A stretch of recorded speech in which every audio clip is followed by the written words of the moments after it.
आज के स्टूडेंट आप लोगों को बताने वाले हैं R S. Agarwal math class 9 chapter number 3 exercise 3A question number.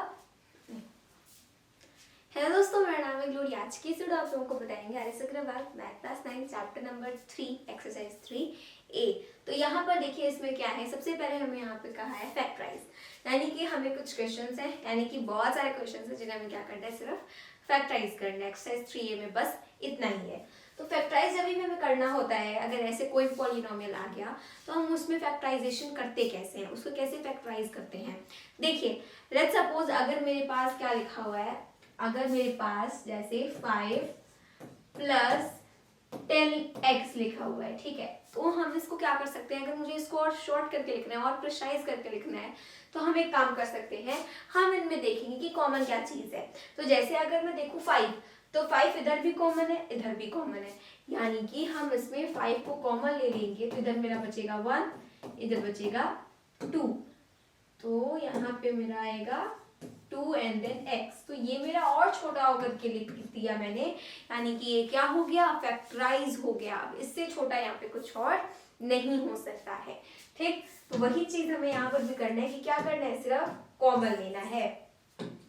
तो अगर हम फर्स्ट वाले में देखें तो उसमें है 9x² प्लस 12xy।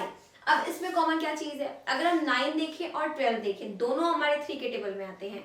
अगर आपको कभी नहीं समझ में आए तो आप HCF लेके कर लीजिएगा, उससे भी आपको समझ आ जाएगा कि ऐसा कौन सा नंबर है जिसके टेबल में दोनों ही आते हैं, ठीक है। तो यहाँ पर 3 हमारा क्या हो जाएगा, कॉमन है इन दोनों में। अब आ जाते हैं वेरिएबल में। तो यहाँ पर देखिए मेरे पास x² है, यहाँ मेरे पास xy है। अगर मैं y कॉमन लूंगी तो y मेरा इस वाले टर्म में तो है लेकिन उस वाले टर्म में नहीं है, तो हम y कॉमन नहीं ले सकते, लेकिन हम x कॉमन ले सकते हैं। x मेरा क्या है, इधर भी है और इधर भी है, लेकिन अब हमें कितना x कॉमन लेना है, x² कॉमन लेना है, क्या हमें सिर्फ एक x कॉमन लेना है ना। तो हम क्या करेंगे, सिर्फ एक x को कॉमन लेंगे, यानी कि मिनिमम जितनी भी पावर होती है किसी भी वेरिएबल की, सिर्फ हमेशा उतना ही कॉमन लिया जाता है, ठीक है। क्योंकि अगर आप x² कॉमन ले लेंगे तो x² फर्स्ट वाली टर्म के पास है लेकिन सेकंड वाली टर्म के पास नहीं है, उधर सिर्फ एक ही x है, ठीक है।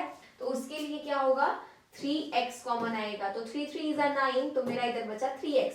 3x कैसे बचा, क्योंकि मेरे पास वहां पे x² था, तो सिर्फ उसमें से एक ही x बाहर आया है, एक x तो भी बचा है, तो मेरे पास 3x आ जाएगा। देन 3 4 12, तो 4x मैंने ले लिया कॉमन, इधर आ गया y। यही मेरा क्या है, आंसर है। बस इसके आगे अब कुछ और नहीं हो सकता है। अगर आप यही ब्रैकेट को ओपन कर देंगे तो वो वापस से इस फॉर्म में आ जाएगा। नेक्स्ट देखिए सेकंड में है 18x² माइनस 24xy। अब 18 और 24 इन दोनों में कॉमन क्या है, अगर हम देखें तो ये दोनों मेरे 3 के टेबल में भी आते हैं, 2 के टेबल में भी आते हैं, ठीक है। तो हम क्या करेंगे, इनका HCF निकालेंगे। हाईएस्ट उससे हमें पता चलता है कि हाईएस्ट कौन से नंबर है जिसमें दोनों नंबर आते हैं। तो 2 से करेंगे 9 आएगा, इधर 12 आएगा, देन 3 से करेंगे तो 3 आ गया, 4 आ गया। तो 2 into 3 क्या आ जाएगा, 6 आ जाएगा, यानी कि 6 जो है वो मैक्सिमम यानी कि हाईएस्ट नंबर है जो इन दोनों में कॉमन है। तो हम यहाँ पर क्या करेंगे, 6 लिखेंगे। अब x² देन इधर xy। तो हम z नहीं लेंगे कॉमन, सिर्फ xy को कॉमन लेंगे। तो ये मैंने xy ले लिया। 6 3 18, इधर मेरा बचेगा एक x, y मैंने ले लिया है, माइनस 6 4 24 को, तो यहाँ पे आ जाएगा 4 एंड देन xy कॉमन ले लिया, सिर्फ z बचा। तो यही मेरा क्या है, आंसर है। थर्ड में 27a³ minus 45a⁴ then b²। अब यहाँ पर देखिए इसमें क्या कॉमन हो सकता है, 27 है और 45 है, तो इन दोनों में अगर हम देखें तो ये दोनों 3 के टेबल में भी आते हैं, है ना, 9 के टेबल में भी आते हैं, 9 से आगे किसी टेबल में नहीं आते, तो मतलब इन दोनों में 9 कॉमन है। फिर आप चाहें तो इसका क्या ले सकते हैं, HCF भी ले सकते हैं। तो अगर 27 और 45 का HCF लिया जाए तो देखिएगा 9 ही आएगा, तो 3 आ गया, 9 देन इधर 15 अगेन 3 देन 3 एंड 5। देखिए 3 3 9, यानी कि यहाँ पे मेरा 9 आ जाएगा।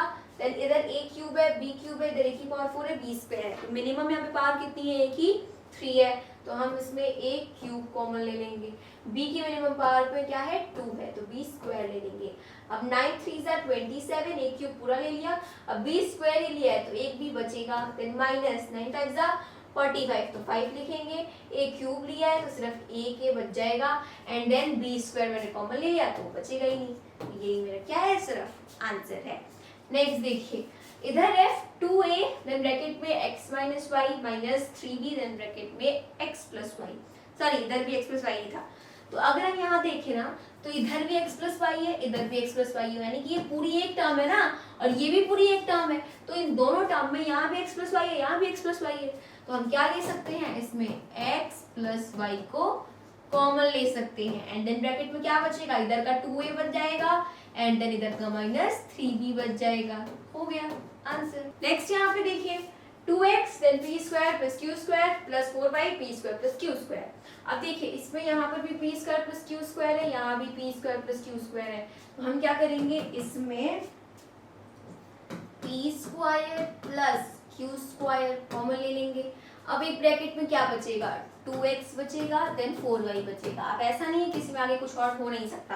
देखिए जो सेकंड वाला ब्रैकेट है इसमें यहाँ पे 2x है 4y है, तो 2 और 4 इन दोनों में क्या कॉमन है, 2 कॉमन है, तो हम यहाँ पर 2 कॉमन ले लेंगे, तो p square plus q square, and इधर क्या बच जाएगा, x बचेगा, इधर 2y बच जाएगा। ये मेरा आंसर है। नेक्स्ट देखिए x है देन a माइनस 5 उसके बाद प्लस 5 माइनस a। अब इसमें अगर हम देखें ना तो यहाँ पर देखिए क्या है, a माइनस 5 है, यहाँ 5 माइनस a। अगर ऐसा होता a प्लस 5 होता और 5 प्लस a होता तो हम कहते चलो बात तो एक ही है, लेकिन माइनस में कभी बात एक नहीं होती। यहाँ 5 मेरा नेगेटिव है, वहाँ 5 मेरा पॉजिटिव है, ठीक। तो इसमें हम क्या कर सकते हैं, इसमें एक काम करते हैं, ब्रैकेट को ओपन कर देते हैं, जिससे हमें अच्छे से समझ आएगा कि इसमें कॉमन क्या चीज़ है, वरना हम ऐसे भी कर सकते हैं, लेकिन कुछ बच्चों को समझ नहीं आएगा। तो देखिए x का a में मल्टीप्लाई करेंगे तो ax आ गया, x का माइनस 5 में करेंगे तो माइनस 5x आ गया, ठीक है। उसके बाद ये वाला ब्रैकेट जब ओपन करेंगे तो प्लस y का 5 में करेंगे तो प्लस 5y आ जाएगा, देन प्लस y का माइनस a में करेंगे तो माइनस ay आ जाएगा। अब एक काम करते हैं, a वाली को हम साथ में लिख लेते हैं और ये जो मेरा x y वाला है उसको साथ में लिख लेते हैं, तो ax minus ay then minus 5x plus 5y। अब इसमें देखिए ax माइनस ay में कॉमन क्या है, a कॉमन है, तो हम a कॉमन ले सकते हैं। a कॉमन लेंगे तो इधर मेरा बचेगा x माइनस y। अब माइनस 5x और प्लस 5y में क्या कॉमन है, माइनस 5, तो मेरा इधर x बचेगा एंड इधर प्लस ना होकर के माइनस हो जाएगा, क्योंकि कभी भी ब्रैकेट के बाहर अगर माइनस होता है तो साइन ऑपोजिट हो जाता है। तो मेरा x माइनस y आ गया।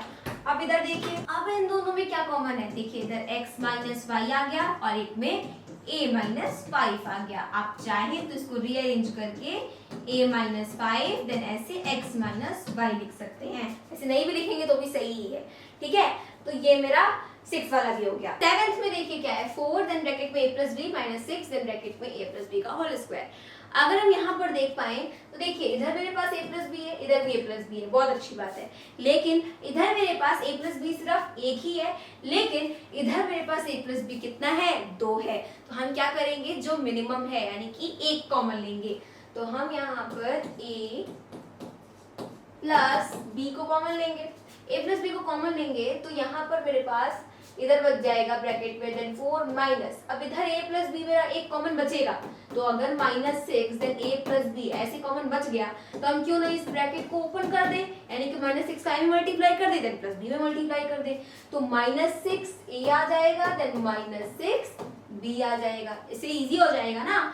अब यहाँ पर देखिए इन तीनों में कॉमन क्या है, सिर्फ 2 कॉमन है, तो हम 2 को कॉमन ले लेंगे देन a प्लस b क्या बचा, 2 2 4 माइनस 2 3 6 अगेन 2 3 6। यही मेरा आंसर है, क्योंकि इसके आगे कुछ और नहीं कॉमन है। अब आगे देखिए 8th में भी सेम वही कंडीशन है, 3a माइनस 2b इधर स्क्वायर में है, इधर सिंगल है, तो हम क्या करेंगे, सिंगल वाला कॉमन लेंगे, तो 3a माइनस 2b। अब यहाँ पर देखिए इधर मेरे पास 8 रहेगा देन 3a माइनस 2b, ऐसे ये मेरा बचा रहेगा, तो क्यों ना ब्रैकेट ओपन कर दें, चलिए कर देते हैं। तो 8 3 24a देन माइनस 8 2 16, सो 16b, उसके बाद आ गया माइनस 10 इधर वाला, ठीक है। अब आगे कॉमन क्या है इन तीनों में, इन तीनों में कॉमन है मेरा 2, तो हम यहाँ पर क्या करेंगे, 2 ले लेंगे देन 3a माइनस 2b। अब इधर 12a आ जाएगा क्योंकि 12 2 जा 24, उसके बाद 2 8 जा 16, देन 2 5 जा 10। अब यहाँ पर यही मेरा आंसर है क्योंकि इसके आगे अब इन तीनों में कुछ और कॉमन नहीं है। तो अब यहाँ पर देखिए 9th में x प्लस वाई का होल क्यूब, उसके बाद माइनस 3x स्क्वायर वाई, उसके बाद x प्लस वाई। तो यहाँ पर x प्लस वाई हमारे पास कितना है 3 है, और यहाँ मेरे पास x प्लस वाई कितना है सिर्फ 1 है। तो मिनिमम हमें किसको कॉमन लेना है, एक वाले को कॉमन लेना है। तो हम यहाँ पर लिख लेंगे x प्लस वाई। अब इधर देखिए कि यहाँ पर मेरे पास इधर 3 है, 3x स्क्वायर वाई, और इधर भी मेरे पास x है। तो इधर x में और इसमें क्या कॉमन है, x कॉमन है। तो हम यहाँ पर x लिख लेते हैं आगे पहले ही। एंड देन यहाँ पे अगर हम देखें तो मेरे पास क्या बच जाएगा, मेरे पास इधर 2x प्लस वाई बच जाएंगे, यानी कि x प्लस वाई का होल स्क्वायर बचेगा, देन माइनस 3x वाई बचेगा। एक x ही लिया है ना, सिर्फ एक x तो बचेगा अभी, ठीक है। तो माइनस 3x वाई बच जाएगा। उसके बाद इधर मेरे पास x आएगा, देन x प्लस वाई आ जाएगा। अगर आप यहाँ पर गौर करें तो देखिए x प्लस वाई का होल स्क्वायर क्या बना रहा है, मेरे पास a प्लस बी का होल स्क्वायर बना रहा है। तो हम यहाँ पर लिखेंगे x स्क्वायर यानी कि a square plus b square यानी कि y स्क्वायर प्लस 2ab यानी कि 2x y, and then minus 3xy bracket close.